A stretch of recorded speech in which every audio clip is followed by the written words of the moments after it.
Hello and welcome. We are the Ministry of the Real Truth, and we found this book in the public domain, public access, so no copyright breach was intentional. This was found in the Library of Congress, titled What is Man, or Creationism versus Evolutionism, by Judson D Burns, MD. We tried to find some information on him, the pros and cons of this particular man, and we only came across this. Okay, that he was in the army, he was in the service, etc., etc., and so forth. We were reading this book, but we found that it has blue indicators around the wording, so we changed it to grayscale, but we still don't like it. So we decided we'll use the one that we found online. And here it is here. What is Man, or Creationism versus Evolutionism, by Judson D Burns, MD. And it's the contents page.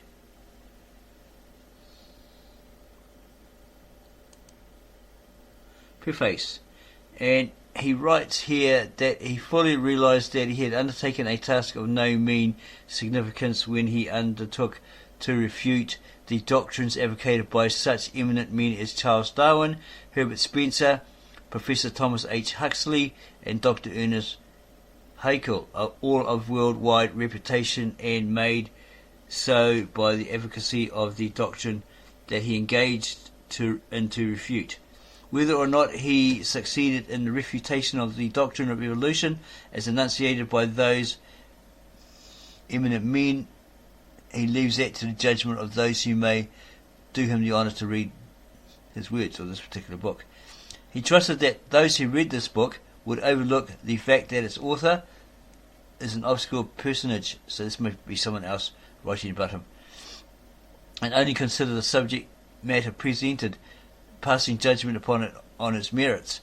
These words have been written after a study of the theory of evolution covering several years' time, and with a thorough desire to arrive at a satisfactory conclusion for this particular person.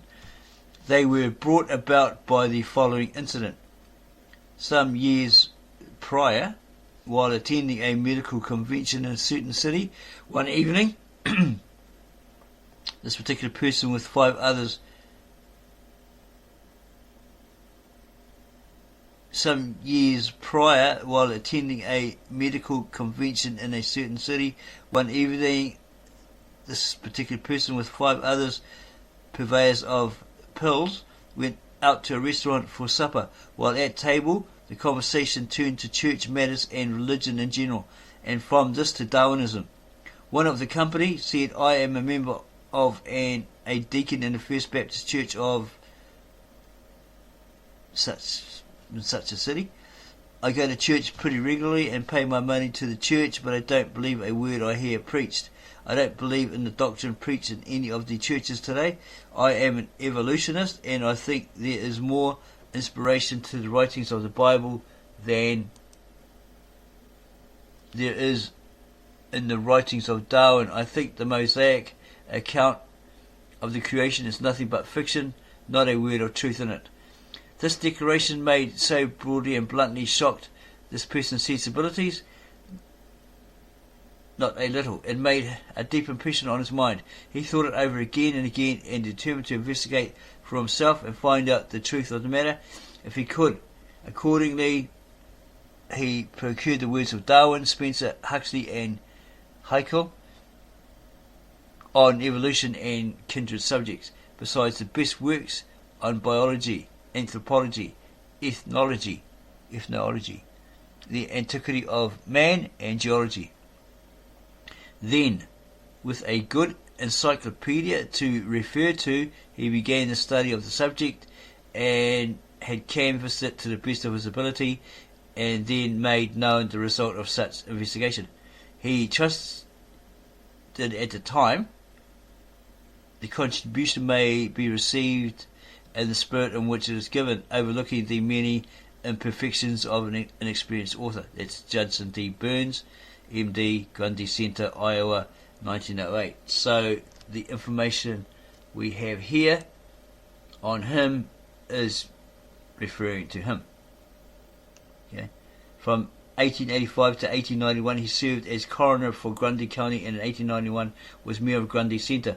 For 5 years, the doctor engaged in medical practice according to the Electric School, but in 1889 he was graduated from the Homeopathic College of Chicago 3 and has since practiced according to its teaching, and so forth. So that's definitely our man. Okay, introduction. Theories are formulated, hypothecations set up in attempts to find bases from which to explain different phenomena. Many a theory has come to be accepted in the past that has later been found to be false, and such a theory has often stood in the way of recognition of the truth. It has biased the mind and led to false interpretation of the facts. In this way, wrong impressions of the most momentous character gain the ascendancy. This is preeminently the case with Darwin's theory of the evolution of the species. In all the affairs of men, especially in the field of mechanical physics, theories are tested in every conceivable manner to prove or disprove them. But here is a theory advanced, which it is not even pretended has been tested in any branch of the great field of nature, and it is accepted by many and declared to be a scientific statement of the origin of all the species of organic creatures. Now, it is not only without proof, but it is so contrary to the facts that every law of nature in the field of reproduction is arrayed against it. Nevertheless, in the face of all nature, to the contrary, this untested theory is declared to be a scientific truth. While it is proposed in the following pages to combat and refute, on scientific grounds, the Darwinian theory of evolution, not making use of the written word of the Bible in proof of our position, yet it is unquestionable that ample proof of the fallacy of the Darwinian theory is contained in the Bible itself.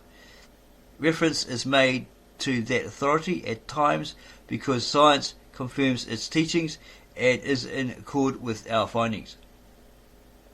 When we come to the full answer to the question, what is man, we are forced to go to the Bible for our answer. Nowhere else in all the literature of the world is an adequate answer given. Suppose we had never heard of the Bible and knew nothing of its teachings. What would be our condition today? Probably we would be entertaining the same ideas that our progenitors did when they sailed from Jutland, worshippers of the god Woden, or possibly worse. Could we then answer the question? A great deal of trouble seems to have arisen from a want of a proper understanding of the meaning of the word evolution. A writer on metaphysics, in dealing with evolution, says, evolution in the scientific sense is neither a controlling law nor a producing cause, but merely a description of the phenomenal order. It is a statement of method and is silent about causation. Whenever a doctrine of evolution transcends the field of phenomenal description and claims to give a theory of the productive causes, it then becomes metaphysics and must be handed over to philosophical criticism for education. We must have entire unanimity concerning evolution in the scientific sense, along with complete disharmony in its metaphysical interpretation. And that's from someone called Brown. In Mr. Darwin's discussion of evolution, he has confounded the duties of evolution proper with his own peculiar doctrine as to the causes of the evolution, and so he has become a metaphysician as to the production of the species. Hence, we see the term evolution used in one sense on this page, and on another it is used in another sense. In some places he holds that the cause of new phenomena in a species is the extreme tendency in nature to change, that changes are constantly going on, and these changes bring out new forms of life by evolution. In other places he holds that the cause of the changes and the production of new forms of life is due to a very peculiar something, which he denominates selection. Could that be natural selection?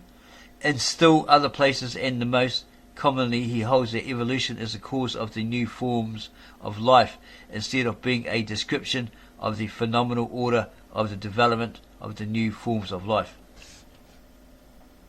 It is this mixing and conglomeration of causes that he makes use of in his evolution of the species that has served to cover up and mystify his doctrine. This mystification, in turn, has given the doctrine its strength and is the only reason for its acceptance by many. He is a metaphysician on one page and a naturalist, writing in the spirit of a novelist on the next page, making use of the cause that is best suited to the necessities of the case in hand.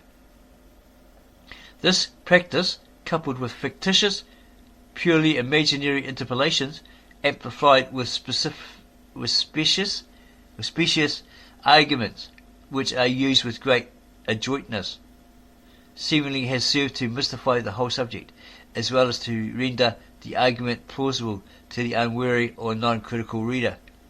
The fictitious effect thus reached is set over against the theory, as if it were real, with the result, it is ventured, that few comprehend fully his doctrinal theory because of the metaphysical entanglements and fictitious interpolations, without which his works is barren. As a matter of truth, there is not a single essential biological fact there adduced to substantiate his theory of the evolution of the species. It is surprising, beyond measure, to find this to be actually the case. In all his writings, though they glow with brilliancy of thought, we conceive it beyond question in this material world that every effect must have an adequate cause, that nothing whatever comes by chance, and that like causes under like circumstances produce like effects, to no difference how remote the time, nor how widely separated the instances of the causes, the action or effect must be the same.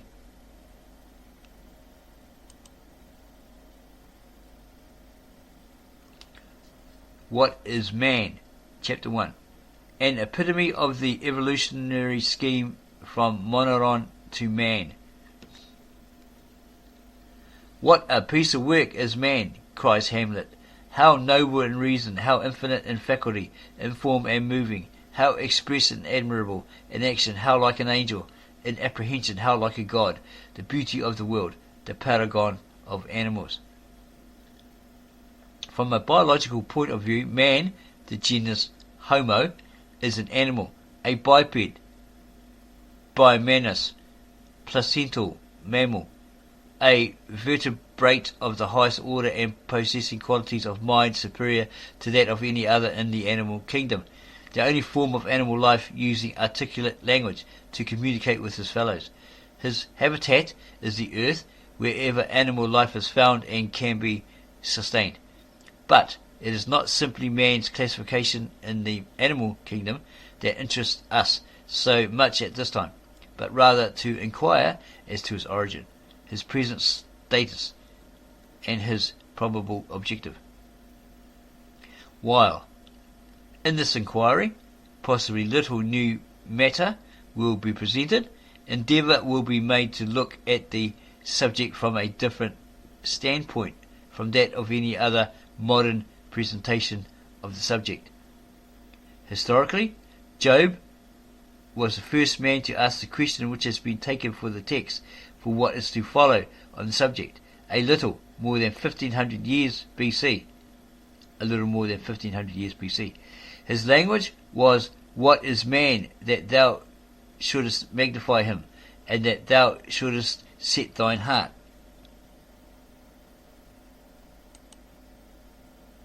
upon him, and that thou shouldest visit him every morning and try him every moment. The substance of this question, at least, has been reverberating down the ages. Very probably the same question has been asked thousands of times by inquiring minds. The psalmist asked the great question in this form: What is man, that thou art mindful of him, or the Son of Man, that thou visiteth him? To the writer's mind, the answer to this question depends entirely on the origin of man. In studying this question, therefore, it becomes very necessary and practical to review the subject of man's origin, inasmuch as there is a controversy on that pivotal point.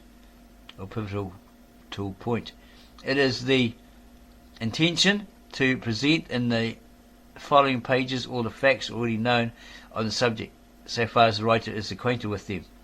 A different interpretation, however, will be put upon those facts from that of others who have written along these lines, and an endeavour will be made to eliminate all fiction from the subject. There is but one place to the writer's knowledge where we can go for any historical light on the subject, viz. the book of Genesis. But this authority has been called in question along down the ages very frequently, both as to the authorship and the subject matter. Nothing, however, was offered to take the place of the biblical history of man that would bear scrutiny or stand anything of a test at any time. At length, however, Charles Darwin, an English naturalist of the highest eminence, formulated and promulgated a connected chain of ideas, a theory as to the origin, not only of man, but of the entire animal world, differing entirely from the biblical history, and thereby introducing an entirely new aspect of animate nature, and which it is supposed he thought gave a scientific answer to the question, what is man? So that there are at least two answers to the question at the present time, which in effect, as well as in the modus operandi, that's the motive, right, differ so widely as to be antagonistic and irreconcilable. That is to say, if either only be true, the other cannot be true. If either one be true, the other cannot be true. Originally it was only for the purpose of satisfying this author on the question that he studied the subject. There are many people, we suppose, who think it does not matter which of the two, if either or neither of the answers is the correct one. Maybe it does not. Maybe that man's status would not be changed, whichever horn of the dilemma you hang your faith upon. But it seems to the author, that it made a very great difference, judging from the effects which are seen as well as from our own reason in the matter. The following statements, it is thought, are logical conclusions. If the biblical account of man's origin be true, his status is fixed in this world as a separate creation, a creation that is no relative to any other genus in the animal kingdom, a creation for a purpose, and that its objective is provided for and determined in accordance with laws laid down by the Creator.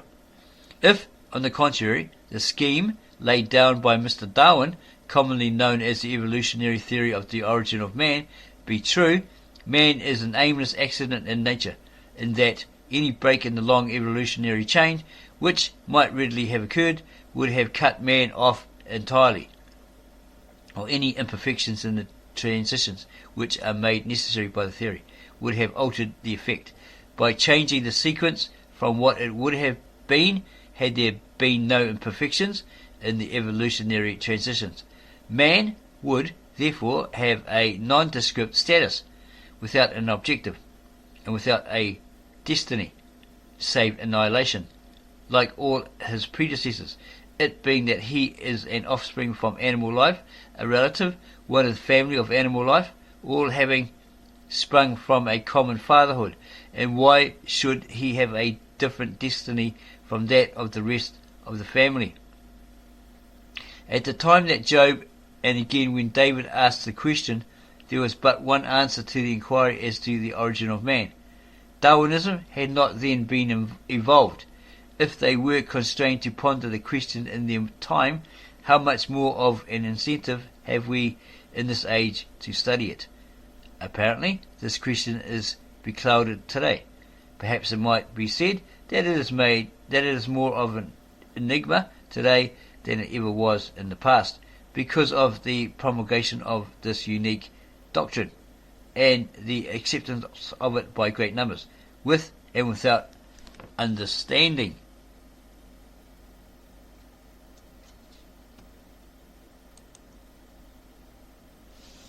To an extent that the movement has swept over this country, probably the USA, or wherever he was from, and Europe, like a prairie fire, and has influenced more or less the entire rising generation. This doctrine is taught largely in all high schools, colleges and universities. The theory being so startling, it is deemed worthy of consideration, whether true or not.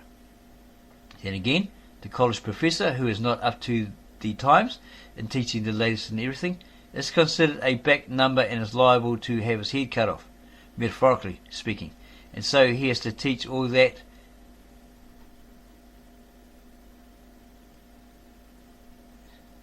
comes from the mill of so-called scientific thought, whether vagaries or not.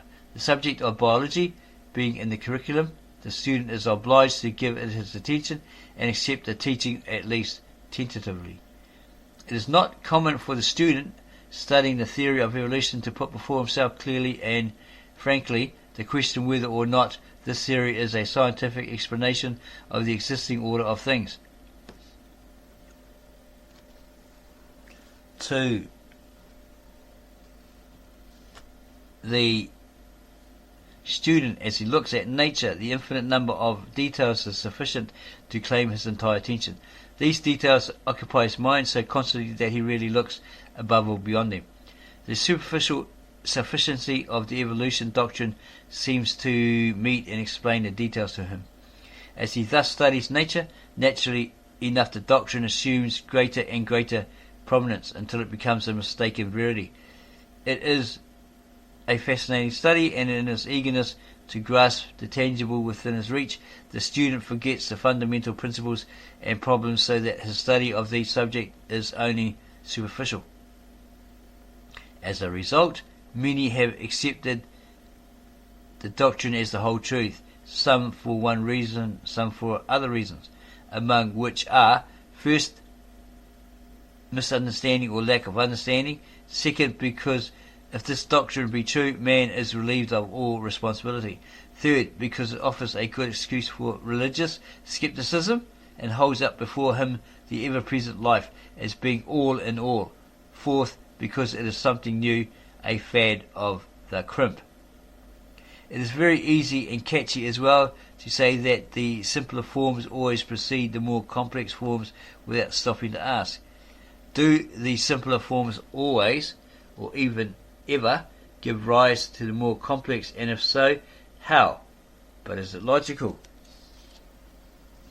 In the judgment of the writer, no single affirmation has been more prolific of skepticism, has done more to unsettle the faith in Christianity since the Christian era began, than the doctrine of evolution as enunciated by Charles Darwin. The reasoning forces itself on every candid mind. Can there be such a thing as sin in animal life? Have animals souls to be saved? Is it possible that animals have a redeemer? Is it plain that if one has, all have? The answer comes at once. If man has no future life, any more than other form of animal life, what is the use of bothering about it? It is all a delusion. Thus the foundation of civilization is swept away at one fell blow. It may not be that we shall satisfy anybody else on this question, even though we may know the exact truth, and notwithstanding, it has been demonstrated to be the truth at the birth of every representative of every form of animal life since creation. But the author had satisfied himself on the question, and he felt it a duty as well as a privilege to let his light shine on all questions of this kind. The reason of each individual is appealed to, and accordingly each individual must decide for himself before he can logically or reasonably formulate a belief for or against it.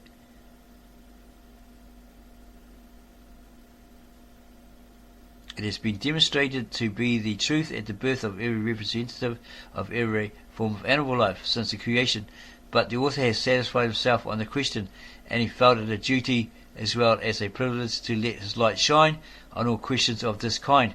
The reason of such individual is appealed to, and accordingly each individual must decide for himself before he can logically or reasonably formulate a belief for or against. Let us then first study the evolutionary theory of the origin of man. Even before Mr. Darwin wrote, there were several starts made by naturalists to get away from the creation theory and the creation story. At first, writers were moderate and somewhat chaotic in their opinions. Saint Hilaire accounted for the different animals by saying that what constituted what are now called species were degenerations from the same type, thus suggesting evolution by degeneration. But that theory would not fit at all in the synthetic evolutionary scheme. Lamarck at first believed that the use and disuse of organs according to necessity was sufficient as a principle to account for the development of new organs and the lapse of others. Later in 1801 he was the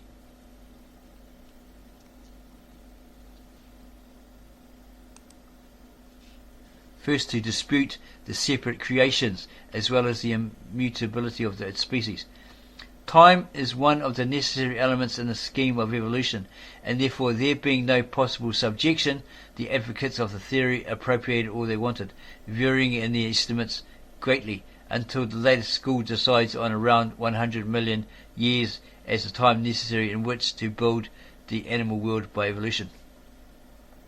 Sir Archibald Gaykay says of the first appearance of organic life upon our planet we know nothing. Whether plants or animals came first and in what forms they came are questions to which as yet no satisfactory answer can be given.